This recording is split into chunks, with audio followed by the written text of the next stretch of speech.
بسم اللہ الرحمن الرحیم۔ حضرت ابو ہریرہ رضی اللہ تعالیٰ عنہ نے بیان فرمایا کہ رسول اللہ صلی اللہ علیہ وآلہ وسلم نے فرمایا، یہ کہ بعد دیگرے تمہارے پاس رات اور دن کے فرشتے آتے رہتے ہیں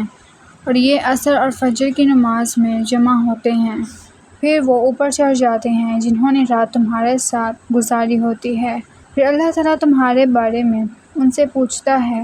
حالانکہ اسے تمہاری خوب خبر ہے، پوچھتا ہے کہ میرے بندوں کو تم نے کس حال میں چھوڑا ہے؟ وہ کہتے ہیں کہ ہم نے اس حال میں چھوڑا کہ وہ نماز پڑھ رہے تھے۔ حضرت ابو ہریرہ رضی اللہ تعالیٰ عنہ فرماتے ہیں کہ رسول اللہ صلی اللہ علیہ وآلہ وسلم نے فرمایا، جس نے حلال کمائی ہے، ایک کھجور کے برابر بھی خیرات کی اور اللہ تک حلال کمائی ہی کی خیرات پہنچتی ہے تو اللہ تعالیٰ اسے اپنے دائیں ہاتھ سے قبول کر لیتے ہیں اور خیرات کرنے والے کے لیے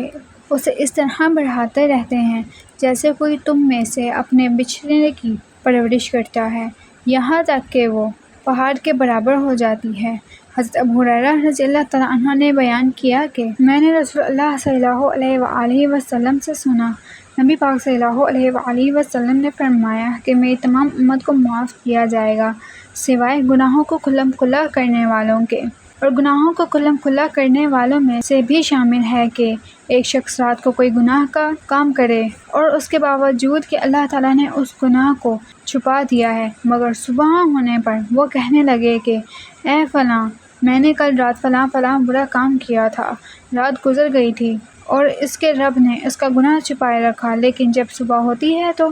وہ خود اللہ کے پردے کو کھولنے لگا۔ حضرت ابو ہریرہ رضی اللہ تعالیٰ عنہ نے بیان کیا ہے کہ رسول اللہ صلی اللہ علیہ وآلہ وسلم نے ہمیں ایک مہم پر روانہ فرمایا اور یہ ہدایت فرمائی کہ اگر تمہیں فلاں اور فلاں مل جائیں تو انہیں آگ میں جلا دینا۔ پھر جب ہم نے روانگی کا ارادہ کیا تو آپ علیہ السلام نے فرمایا کہ میں نے تمہیں حکم دیا تھا کہ فلاں اور فلاں کو جلا دینا، لیکن آگ ایک ایسی چیز ہے جس کی سزا صرف اللہ تعالیٰ ہی دے سکتا ہے،